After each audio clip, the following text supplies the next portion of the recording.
السلام عليكم ورحمة الله وبركاته. ازيكم يا حبايبي؟ عاملين ايه؟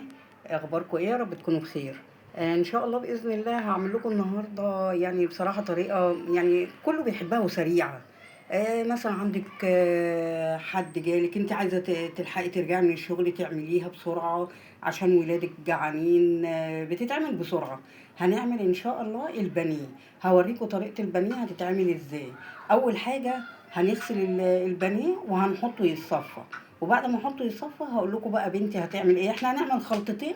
هي هتعمل خلطتين، الخلطه الاول اللي هيتحط فيها البانيه ويتنقع فيها، وبعد كده الخلطه التانية اللي احنا بقى هنحطه فيها بعد كده ونعمله بقى نحمره. هي بنوتي دودو هتقول لكم هعمل ايه. ازيكم يا جماعه، اخباركم ايه؟ يا رب تكونوا بخير. انا دلوقتي بصوا احنا خلاص بقى غسلنا البانيه كويس وخليناه يتصفى. دلوقتي بقى هنجيب بصلايه وهنفرمها كويس جدا بحيث ان هي تصفي الميه اللي جواها. وبعد كده هنجيب فص توم ونفرمه كويس، وبعد كده هنجيب برضو قوطه ونحطها تتفرم كويس بحيث ان هم كلهم ايه يبقوا كده مع بعض كده ايه ينزلوا الميه بتاعتهم. بعد كده بقى هنحط التوابل، هنحط فلفل اسود وكمون وملح وكزبره ناشفه ومعلقه قرفه، وهنحط معانا معلقه خل، بس اهم حاجه ما تكتروش من الخل عشان خاطر الخل بيخلي البانيه يتهري معاكم. وهنحط معانا ليمونه. وبعد كده هنحط شويه كزبره كده من فوق، بقدونس وكزبره وخضره يعني عامه. وبس بنسيبها بقى تتنقع ايه ساعه ساعتين كده، تخلي البانيه يتنقع من جوه. اهم حاجه اصلا ان التتبيله ديت ما بنستعملهاش تاني. التتبيله ديت بعد ما نخلص بتترمي، لان خلاص بقى البانيه دخل كل الزفاره في التتبيله. هي التتبيله اصلا عامه بتخلي البانيه يطلع كل الزفاره اللي فيه. احنا خلاص هنسيب البانيه يتنقع شويه في التتبيله، وهنرجع لكم بعد ما نخلص هنعمل بقى التتبيله التانية بتاعته. دلوقتي بقى هنعمل التتبيله التانية. التتبيله ديت اللي هي بتكون المرحله اللي قبل ايه مرحله البقسماط على طول. حطينا بيضتين وهنقلبهم كويس، وهنحط عليهم نص كوبايه لبن. في ناس بتحط زبادي، على حسب المتوفر عندك بنحطه. نحط لبن ونقلب كويس.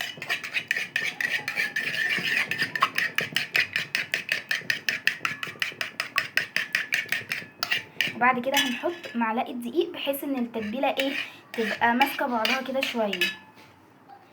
طبعا انا دلوقتي نسيت خالص ان انا احط التوابل، فانا حطيت التوابل الاول وهنقلبها كويس. حطيت فلفل اسود وكمون وملح، هنقلبها كويس.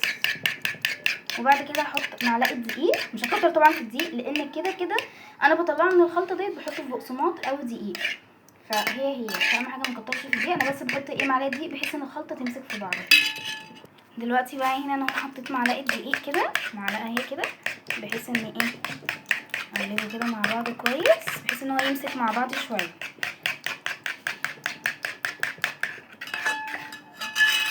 دلوقتي بقى انا خلاص اهو معايا البقسماط. جهزت البقسماط اللي المفروض هطلع البانيه من التتبيله بتاعته، من التتبيله اللي احنا عملناها البيض واللبن والدقيق. هو هحطه في البقسماط ده. عباره عن ايه بقى؟ ده بقسماط وفيجيتار، وحطيت نص معلقه بيكنج باودر بتخلي البانيه يبقى كده هش كده وطري. حطينا كمان معلقه نشا كبيره. النشا بقى بيخليه مقرمش خالص.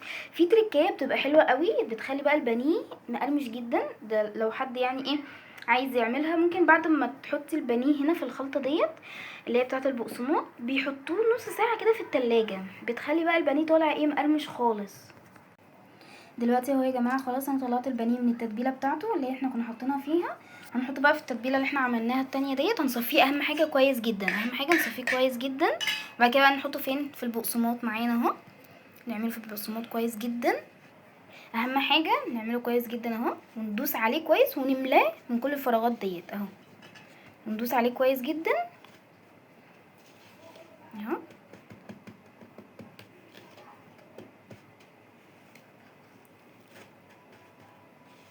اهو بس. وبعد كده بقى نحطه فين؟ نحطه في الزيت. هرجع لكم بعد ما احطه في الزيت.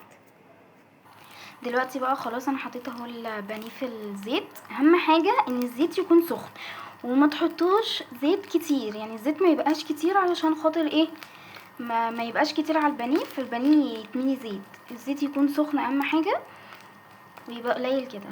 هتخلص واوريها لكم. اهم حاجه يا جماعه واحنا بنعمله نضغط عليه بالشكل ده بحيث ان الخلطه كلها اللي هي الفيجيتار والحاجات دي كلها اللي انا عملتها تمسك فيه. نضغط عليه جامد كده، نضغط عليه بالشكل ده اهو.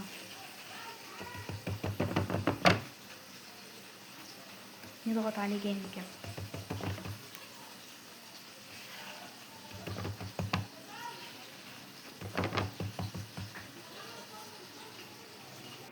بسم الله ما شاء الله، تسلم ايديك يا دودو. لا حلو، بسم الله ما شاء الله، طالع منفوش وطالع جميل جدا وشكله كده بيقرمش. بسم الله ما شاء الله، لا حلو حلو، تسلم ايديكي. اهو كده في قرمشه اهي، وغير كده طري حلو. بسم الله ما شاء الله. بصوا بقى، هي طريه خالص اهي. بسم الله ما شاء الله، حلوه اهي. بصوا بقى، هو طلع كده خلاص من على النار. بسم الله ما شاء الله، ريحته جميله جدا. تسلم ايديك يا دودو. وبسم الله ما شاء الله مقرمش اهو. يعني بسم الله ما شاء الله اهو، حلو جدا. بس انا عايزه اقول لكم ملحوظه تعملوها. اهم حاجه بعد ما يتعمل في الخلطه بتاعه البيض، يتحط في التلاجة نص ساعة، ربع ساعة، ساعة، زي ما انتوا عايزين. في حاجة تانية برضو، ملحوظة تانية عايزة اقول لكم عليها، عشان البقسماط ما يفكش منكم، والخلطة كلها تمسك في بعضيها. الخلطة بتاعة البيض لازم تبقى ماسكة، بحيث انها تبقى عاملة زي عجينة الكيكة كده، تبقى سايلة، تخينة شوية، يعني زي العسل التقيل. تبقى العجينة كده ايه، تبقى الخلطة ماسكة، وتتحط في التلاجة لمدة نص ساعة، ساعة، ربع ساعة، تلت ساعة، زي ما انتوا عايزين.